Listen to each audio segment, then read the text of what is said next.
Hi everyone, मेरा नाम भारती गोयल है और इससे पहले वीडियो में मैंने आपके साथ शेयर की थी tip number 1 to optimize your Power BI report and DAX queries. आज की वीडियो में मैं आपके साथ डिस्कस करूंगी टिप नंबर 2।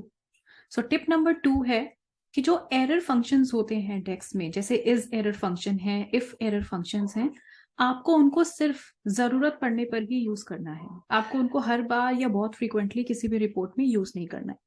इसके रीजंस क्या हैं? मान लो ये मेरी एफटी टेबल है, ये मैं एक डेटा यूज कर रही हूँ, सुपर स्टोर डेटा, जो सेम डेटा मैंने अपने प्रीवियस टिप 1 में भी यूज किया था। बहुत कॉमन डेटा है, अवेलेबल है।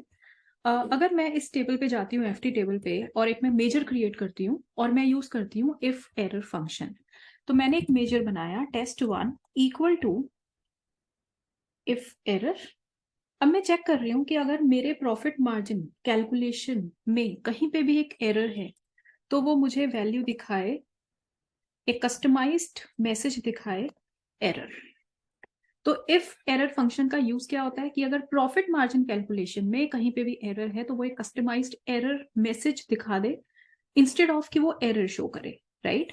तो मैंने मेजर क्रिएट किया और अब मैं एक मैट्रिक्स ले रही हूँ फॉर एग्जाम्पल, और यहाँ पे मैंने लिया सेगमेंट एंड ये जो मैंने नया मेजर बनाया ये test1। तो ये हर जगह पे मुझे प्रॉफिट मार्जिन की वैल्यू ही दिखा रहा है, बिकॉज प्रॉफिट मार्जिन जब वो कैलकुलेट कर रहा है हर सेगमेंट के लिए तो उसमें कहीं एरर नहीं है। एरर होता तो वो मुझे वो एरर मैसेज दिखाता, एरर, राइट। तो बेसिकली हम कर क्या रहे हैं, जिस भी कॉम्बिनेशन में विजुअल प्लॉट कर रहे हैं, क्या कॉम्बिनेशन में, हर सेगमेंट के लिए हम प्रॉफिट मार्जिन कैलकुलेट कर रहे हैं। तो जब भी वहां कहीं एरर आएगा, एक कस्टमाइज्ड मैसेज आएगा, इसका मतलब क्या है कि वो हर प्रॉफिट मार्जिन को चेक कर रहा है एरर के लिए और फिर उस कस्टमाइज्ड मैसेज को दिखाना है कि नहीं वो डिसाइड कर रहा है। तो फ्रंट एंड में हमें चीज बहुत सिंपल लग रही है, लेकिन बैक एंड में हो क्या रहा है, टेस्टिंग हो रही है इफ एरर फंक्शन में हर रो के लिए, हर रिजल्ट के लिए। तो इससे क्या होता है, हमारे इंजन पे, जो पावर बीआई का इंजन है, उस पर लोड पड़ता है, राइट। तो ये एक प्रॉब्लम होती है बैकएंड में। तो जो रिपोर्ट है उसका ऑप्टिमाइजेशन कम करता है, उसकी एफिशिएंसी कम करता है ये फंक्शन। सेम वे अगर मैं इज एरर फंक्शन यूज करती हूँ, जैसे मैंने यहाँ पे लिखा, इस न्यू मेजर पे मैंने क्लिक किया और मैं यहाँ पे एक मेजर लिख रही हूँ, फॉर एग्जाम्पल मेजर, और मैं टेस्ट कर रही हूँ इज एरर। तो मैं टेस्ट कर रही हूँ कि क्या प्रॉफिट मार्जिन में कहीं एरर है, राइट।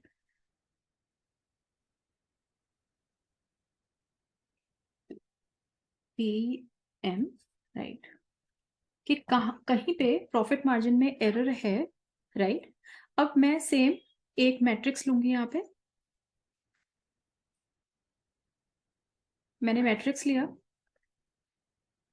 और मैं प्लॉट कर रही हूँ segment and this new measure. तो ये हर जगह फॉल्स दिखा रहा है, मतलब जब भी ये प्रॉफिट मार्जिन कैलकुलेट कर रहा है किसी भी सेगमेंट के लिए, कोई एरर नहीं है, फॉल्स। तो जो इज एरर फंक्शन है वो आपको ट्रू और फॉल्स के फॉर्म में रिजल्ट रिटर्न करता है, राइट। ये कोई कस्टमाइज्ड एरर मैसेज नहीं देता, वो काम होता है इफ एरर फंक्शन का। तो दोनों ही केसेस में टेस्टिंग हो रही है, पावर बीआई इंजन पे लोड जा रहा है और फिर वो आपको रिजल्ट दिखा रहा है।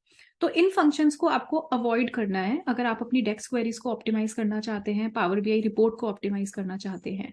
तो आप मुझसे पूछेंगे कि मैम सोल्यूशन क्या है। सोल्यूशन ये है कि बहुत ही स्ट्रॉन्ग पावरफुल ईटीएल है हमारे पास पावर बीआई में। जब आप किसी भी टेबल पे राइट क्लिक करके एडिट क्वेरी पे क्लिक करते हो तो आपका ये ईटीएल आपको दिखाई देगा और यहाँ पे बहुत सारे टूल्स होते हैं। तो बेसिकली इज एरर और इफ एरर फंक्शंस प्रॉब्लम्स कहाँ पे क्रिएट करते हैं, जहाँ पे हमारे पास जीरो वैल्यू हो, ब्लैंक वैल्यू हो, टेस्टिंग हो। तो उन्हीं इश्यूज को आपको अवॉइड करना है। मतलब प्रॉफिट मार्जिन कहाँ पे प्रॉब्लम क्रिएट करेगा, प्रॉब्लम वहां क्रिएट करेगा, एरर कहाँ पे आएगी, जहाँ पे फॉर एग्जाम्पल आप कुछ डिवीजन कर रहे हो और डिवीजन कर रहे हो जीरो से, राइट।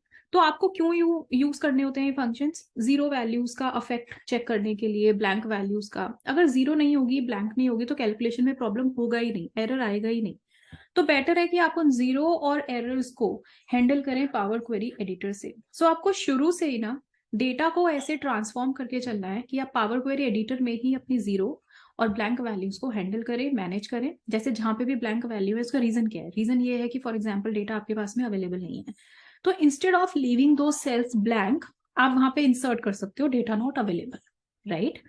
ऐसे आप हैंडल कर सकते हो। अगर आपको लगता है कि वो वैल्यू ब्लैंक होने की वजह से उस रो का कोई इंपॉर्टेंस ही नहीं रह गया है, आप उस रो को डिलीट भी कर सकते हो। तो ये कुछ टिप्स हैं, आपको ब्लाइंडली ये सारे टिप्स अपने डेटा पे फॉलो नहीं करने हैं। ये डेटा टू डेटा वेरी करेंगे, किस तरह का आपका डेटा है। रो डिलीट करने से आपका डेटा किसी और तरीके से अफेक्ट नहीं होना चाहिए। बट जो टिप है वो ये है, instead of using if error and is error function, better है कि आप पावर क्वेरी एडिटर यूज करके डेटा को ट्रांसफॉर्म करें, अपनी जीरो ब्लैंक वैल्यू वहीं से मैनेज करें, वहीं से हैंडल करें, डेटा को ट्रांसफॉर्म इस तरीके से करें कि आपको इज एरर और इफ एरर फंक्शन यूज करने की जरूरत ही ना पड़े। तो ये है टिप नंबर 2। आगे के वीडियोस में मैं आपके लिए ऐसे ही और टिप्स लेके आऊंगी और टोटल हम शेयर करेंगे आपके साथ में 21 टिप्स। तब तक के लिए सब्सक्राइब करें चैनल को ताकि आपके पास रेगुलर अपडेट्स आते रहें।